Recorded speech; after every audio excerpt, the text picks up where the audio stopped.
मैं बाबा साहब को, परमपिता परमेश्वर बाबा साहब को नमन करते हुए अपनी बात को रोकना चाहता हूँ कि आज उन्हीं के मंत्र मुक्त में हम मंत्र मुक्त हैं। प्रत्येक ने वही बात की, शिक्षित बनो, संगठित बनो, संघर्ष करो। उसी बात पर मैं आज अपनी 4 बात बोलूंगा। बहुत कम समय में आपको बात बताने जाऊंगा, और ये है कि हमें एक बात बोली है बाबा साहब ने कि शिक्षा वो शेरनी का दूध है जो पिएगा धाड़ेगा। स्वभाव की बात है, ये बात हम सुनते आए हैं, सबके श्रीमुख से सुनते आए हैं, कई बार सुना हमने कि शिक्षा वो शेरनी का दूध है जो पिएगा धाड़ेगा।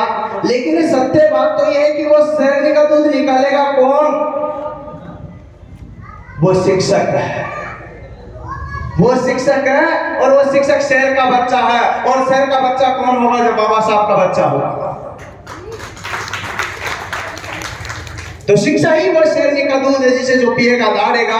वैसे आप तो सब शिक्षावान भाव, आपसे ज्यादा बुद्धिमान मैं नहीं हूँ। मैं तो छोटी सी बात बोलना चाहता हूँ कि हम जो है आपसे, हमारे जो छोटे नन्हे बच्चे जब पूछते हैं 10वीं 12वीं के बाद में, तो हमारे पास आ जाते हैं, फिर हम क्या कर देते हैं? ज्ञान गोस्वामी जी का। बस इतना सा बताऊंगा। और वो उद्देश्य ये कि अगर वो बच्चे आपसे पूछते हैं, सबसे पहले जो भी शिक्षक पढ़ा रहे 90% बच्चे उन्हीं से पूछते हैं, गुरुजी मैं क्या करूं? तो आप लोगों के पास एक जवाब होता है, क्या होता? सबसे पहले शिक्षक बनना।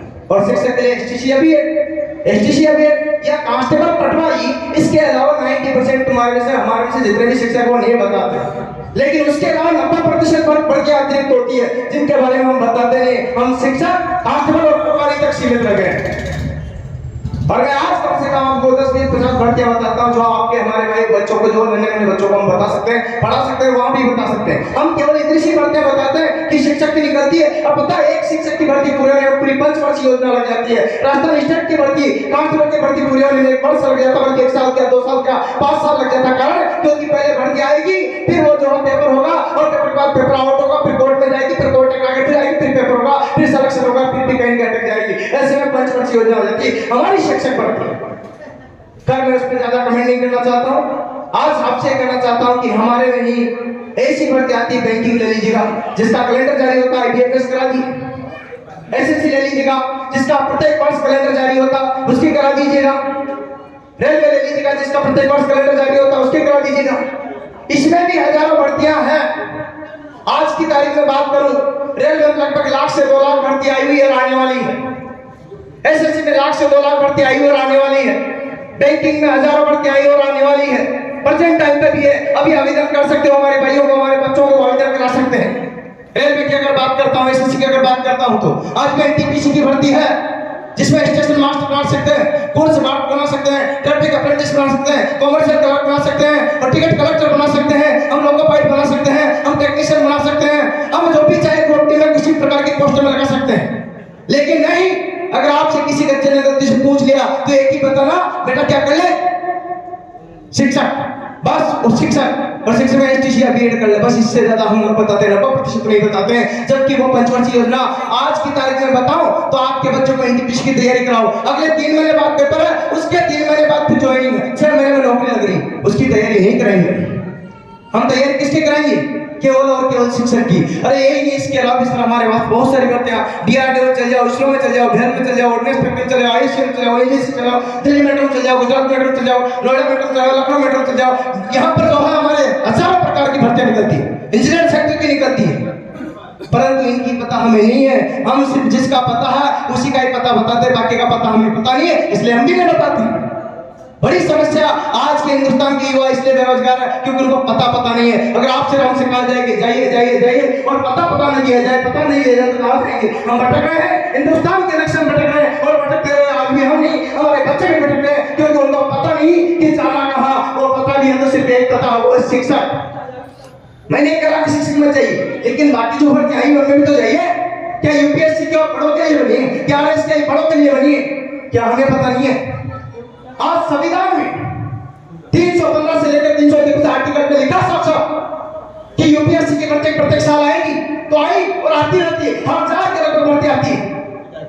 पता आपको, लगभग फरवरी में पेपर होता, जुलाई में जो है पेपर होता, फिर ऑफिस प्रोग्राम में आपके इंटरव्यू आ जाता।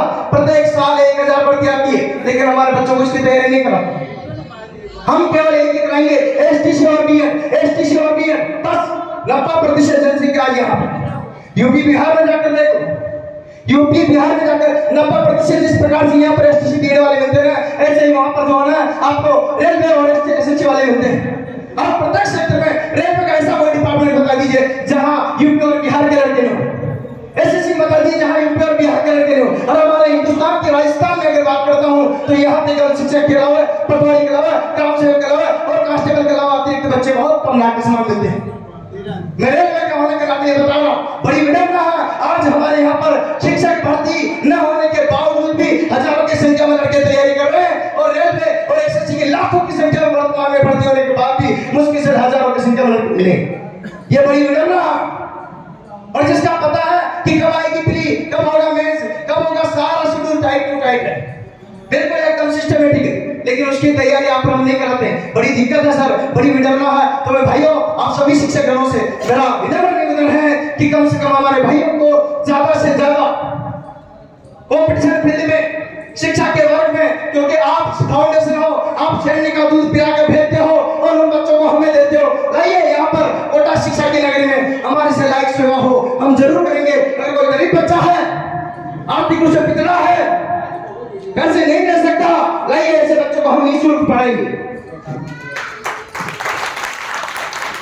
लेकिन भाइयों आपके बिना ये देश अधूरा है, क्योंकि शिक्षा ही है जिसकी वजह से आरएस, आईएएस, कलेक्टर, आईपीएस सब बनते हैं। तो आप ही की देन है, आपका गाइडेंस मैटर करता है। तो आप सजग होइए, आप सजग होंगे तो हमारे बच्चे सजग होंगे, और वह सजग होंगे तो अच्छी अच्छी पोस्टों पे जाएंगे, जो हम केवल शिक्षक बनकर रह जाएंगे। इसके अलावा भी आगे पोस्ट है। तो मेरा आपसे निवेदन है कि आप ज्यादा से ज्यादा अपने भाइयों को, मित्रों को, दोस्तों को, परिवार के सदस्यों को, अपने बच्चों को लाइए और शिक्षा के फील्ड में ऐसे में ले जाइए जहां पर ऊंची ऊंची पोस्टों पर हम जा सकें। और नहीं जा सकते तो कोई बात नहीं, 10वीं फेल बच्चा जिस पर हम कोई ध्यान नहीं देते, उस बच्चे को केवल 10वीं पास कराकर 2 साल मुझे दीजिए, आपको रेलवे में नौकरी न दिला दूं, गारंटी मेरी। परंतु ईमानदारी से 2 साल मुझे दीजिए, साल भर मुझे दीजिए, फिर मैं दिलाता हूं। लेकिन बच्चे को आप 10वीं के बाद मुझे दीजिए। आईआईटी पीएमटी में 2 साल 3 साल देते हो, नहीं देते हो? तो क्यों नहीं कॉम्पिटिशन की तैयारी के लिए 1 साल 2 साल दे दे? बड़ी दिक्कत है आज की समस्या। हम बच्चों को 6 महीने 3 महीने कॉम्पिटिशन की तैयारी करते, उसके बाद बुला लेते हैं। क्यों? आईआईटी पीएमटी के लिए 10वीं 12वीं बीए कराते हैं, 10वीं 12वीं के बाद लगातार कराते हैं, फिर 2 साल 3 साल अगले साल फिर कराते हैं। क्यों? जब मान लाख रुपए दे सकते हैं तो 1000 रुपए हमारे लिए लगा सकता है। वही बच्चे हैं, वहां भी नौकरी चाहिए, यहाँ भी नौकरी